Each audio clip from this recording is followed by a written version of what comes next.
Shalom, selamat datang di program Baca Alkitab Setiap Hari oleh GBI Jelambar Timur bersama saya, Fani.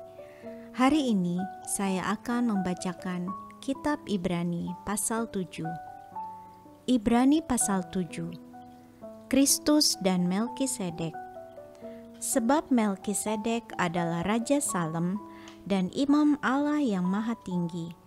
Ia pergi menyongsong Abraham ketika Abraham kembali dari mengalahkan raja-raja dan memberkati dia. Kepadanya pun Abraham memberikan 1/10 dari semuanya. Menurut arti namanya, Melkisedek adalah pertama-tama Raja Kebenaran dan juga Raja Salem, yaitu Raja Damai Sejahtera. Ia tidak berbapa, tidak beribu, tidak bersilsilah, harinya tidak berawal, dan hidupnya tidak berkesudahan. Dan karena ia dijadikan sama dengan anak Allah, ia tetap menjadi imam sampai selama-lamanya. Camkanlah betapa besarnya orang itu, yang kepadanya Abraham, bapa leluhur kita, memberikan 1/10 dari segala rampasan yang paling baik. Dan mereka dari anak-anak Lewi yang menerima jabatan imam mendapat tugas menurut hukum Taurat untuk memungut persepuluhan dari umat Israel, yaitu dari saudara-saudara mereka, sekalipun mereka ini juga adalah keturunan Abraham. Tetapi Melkisedek yang bukan keturunan mereka memungut persepuluhan dari Abraham dan memberkati dia, walaupun ia adalah pemilik janji. Memang tidak dapat disangkal bahwa yang lebih rendah diberkati oleh yang lebih tinggi. Dan di sini manusia-manusia fana menerima persepuluhan, dan di sana ia yang tentang dia diberi kesaksian bahwa ia hidup. Maka dapatlah dikatakan bahwa dengan perantaraan Abraham dipungut juga persepuluhan dari Lewi yang berhak menerima persepuluhan, sebab ia masih berada dalam tubuh bapa leluhurnya ketika Melkisedek menyongsong bapa leluhurnya itu. Kristus adalah imam yang lebih tinggi daripada Harun. Karena itu, andai kata oleh imamat Lewi telah tercapai kesempurnaan, sebab karena imamat itu umat Israel telah menerima Taurat, apakah sebabnya masih perlu seorang lain ditetapkan menjadi imam besar menurut peraturan Melkisedek, dan yang tentang dia tidak dikatakan menurut peraturan Harun?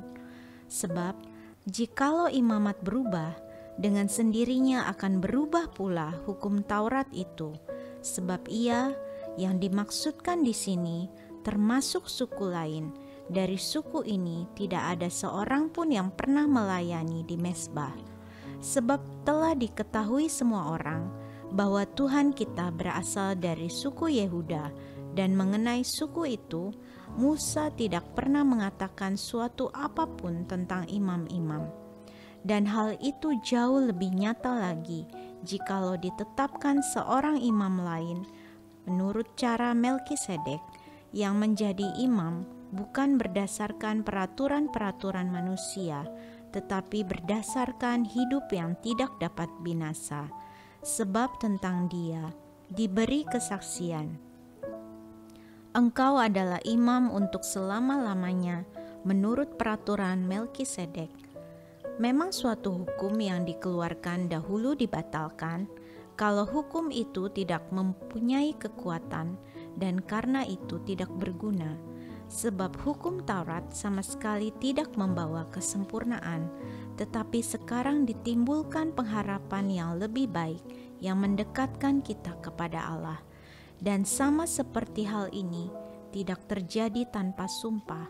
Memang mereka telah menjadi imam tanpa sumpah, tetapi ia dengan sumpah diucapkan oleh Dia yang berfirman kepadanya, Tuhan telah bersumpah dan ia tidak akan menyesal, engkau adalah imam untuk selama-lamanya.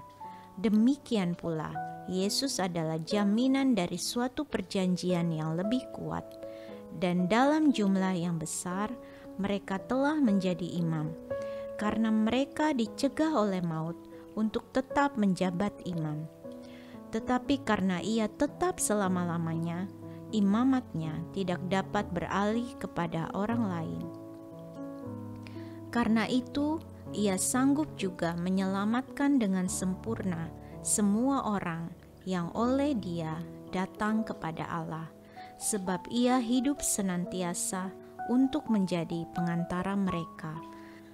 Sebab imam besar yang demikianlah yang kita perlukan, yaitu yang saleh, tanpa salah, tanpa noda, yang terpisah dari orang-orang berdosa, dan lebih tinggi daripada tingkat-tingkat sorga, yang tidak seperti imam-imam besar lain yang setiap hari harus mempersembahkan korban untuk dosanya sendiri, dan sesudah itu barulah untuk dosa umatnya.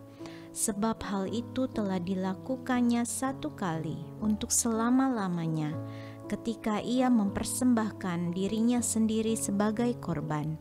Sebab hukum Taurat menetapkan orang-orang yang diliputi kelemahan menjadi imam besar, tetapi sumpah yang diucapkan kemudian daripada hukum Taurat menetapkan anak yang telah menjadi sempurna sampai selama-lamanya. Terima kasih Tuhan atas firman yang Kau berikan hari ini.